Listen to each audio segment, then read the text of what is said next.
So you can see that these animals right here are really enjoying themselves, and this is part of what I feel is really important for them and for me and for Diana too, because there they go into the woods and they just love going in the woods, and they eat all the little buds and leaves and things that they love the taste of. And when it's sunny out and hot, they can get in the shade and, you know, kind of lay on a nice cool piece of ground, and they just love it.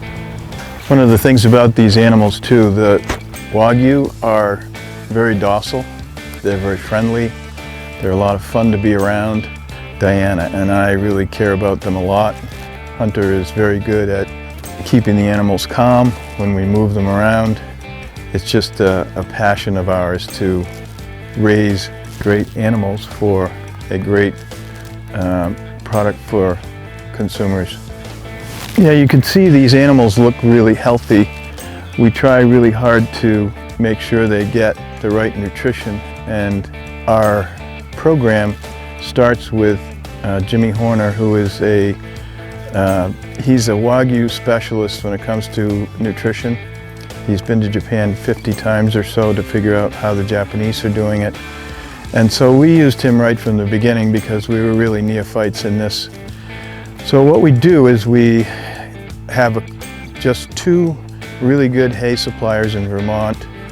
We take samples of that hay, we analyze it either at Cornell or UNH, and then we ship those samples off, the results off to Jimmy.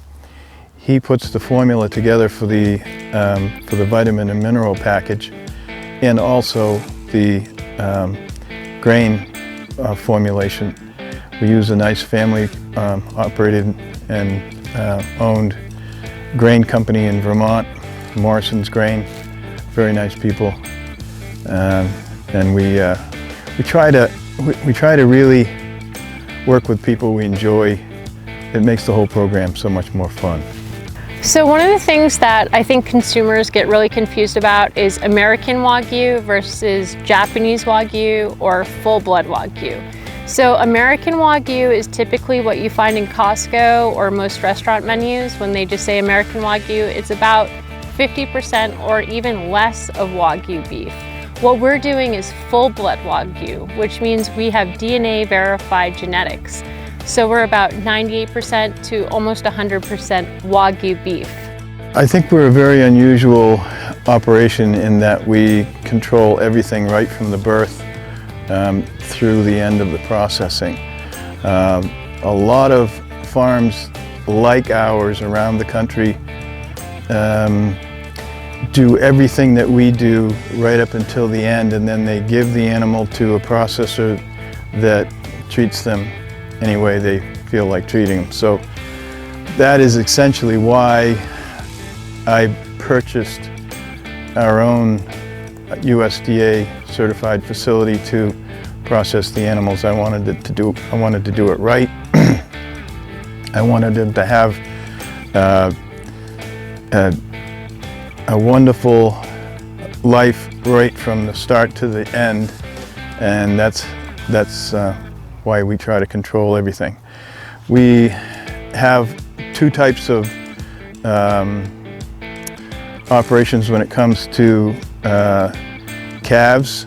We have a veterinarian that we work with in Maine that places embryos for us, and so we have very high quality genetics that we place in surrogate animals.